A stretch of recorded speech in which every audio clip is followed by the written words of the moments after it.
Hi guys, welcome back to new another video.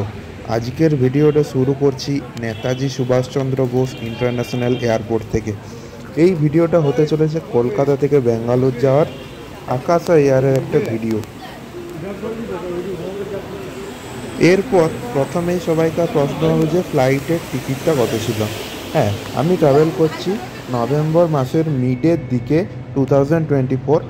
আমার টিকিটের price পড়েছিল 4300 মতন, এবং যে সিটের প্রাইসটা সেটা হচ্ছে মাঝে নিয়েছিলাম, সেই জন্য 0। যেদিন ওয়েব চেক ইন শুরু হবে 48 ঘন্টা আগে, সেদিন যদি করে নাও তাহলে ফ্রি টিকিট পেয়ে যাবে।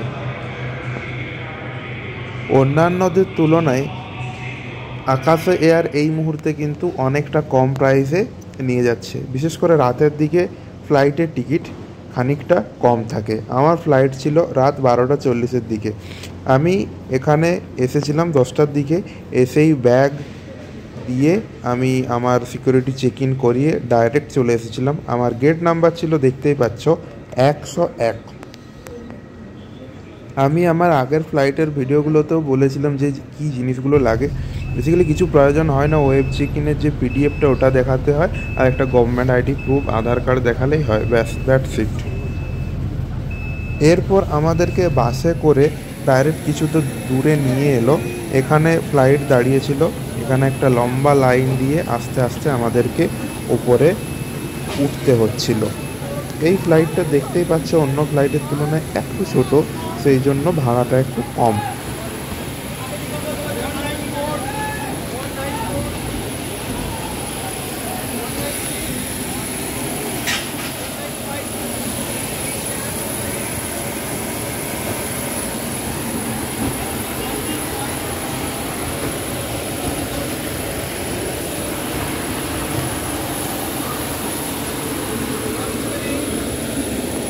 ফ্লাইটে উঠে একটা জিনিস লক্ষ্য করলাম, যেহেতু এই এয়ারলাইনটা কয়েক বছর জাস্ট খুলেছে, এদের পরিষেবা খুব ভালো, পরিষ্কার পরিচ্ছন্ন রয়েছে। এবং আরেকটা জিনিস দেখলাম, যেখানে অন্য এয়ারলাইন কিন্তু ফ্রিতে কোনো কিছুই দেয় না, এনারা কিন্তু ফ্রিতে অ্যাটলিস্ট একটু জল সার্ভ করেন। এরপর মোটামুটি আস্তে আস্তে সবাই ফ্লাইটে উঠছে। কিছুজন উঠলো সামনের গেটে, কিছুজন পেছনের গেটে। আমি সামনের গেট দিয়ে উঠে আমার 7 কেজির যে ব্যাগটা, সেটা মাথার উপরে যে বাকেটটা ছিল ওখানে রেখে দিলাম। ফেসিলিটি বলতে সামনে একটা রিডিং ল্যাম্প এবং এসির ভেন্ট রয়েছে। সবাই ঠিকঠাক করে উপরে উঠতেই আস্তে আস্তে ফ্লাইট তার রানওয়ের দিকে যেতে শুরু করলো। যেহেতু এটা ছিল একটা ননস্টপ ফ্লাইট, কলকাতা থেকে ব্যাঙ্গালোরে পৌঁছাতে 2 ঘন্টা 30 মিনিটের মতন সময় নেয়। এখন রাত্রি 12:45। আস্তে আস্তে ফ্লাইট টেক অফের জন্য রেডি হচ্ছে। उड़ान के दौरान किसी भी सहायता के लिए आप हमारे क्रू से संपर्क कर सकते हैं। हम आशा करते हैं कि आपका एक अच्छा एक्सपीरियंस सुखद रहे। धन्यवाद। রাত্রে যাতে মানুষজন ঘুমোতে পারে তার জন্য এই অ্যাম্বিয়েন্ট হালকা একটা লাইট দিয়েছিল। আমি মোটামুটি 1 ঘন্টার মতন ঘুমিয়েছিলাম এই ফ্লাইটে।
যেহেতু রাতের ফ্লাইট ছিল তেমন কিছু বুঝতে পারিনি।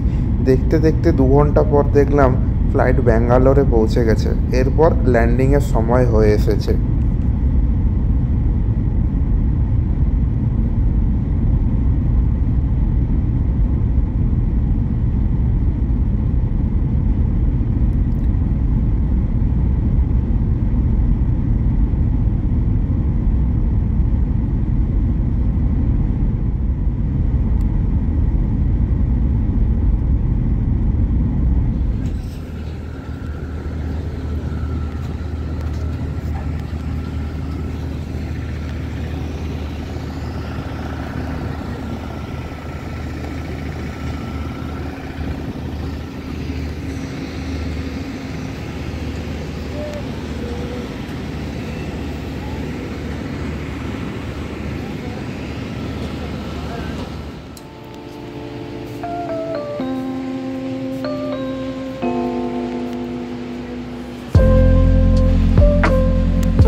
কলকাতা থেকে ব্যাঙ্গালোর মাত্র 2 ঘন্টা 30 মিনিটের মধ্যেই পৌঁছে গেলাম।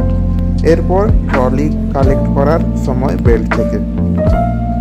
যদি আপনাদের মনে কোনো প্রশ্ন থাকে তাহলে অবশ্যই জিজ্ঞেস করতে পারেন, আমি অবশ্যই উত্তর দেবো।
যারা রাতে ট্রাভেল করছেন তাদের জন্য একটা ইনফরমেশন দিয়ে রাখি, এখানে KIA বাসগুলি সারা রাত চলে।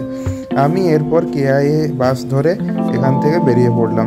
Thank you for watching. Like, comment, share, subscribe.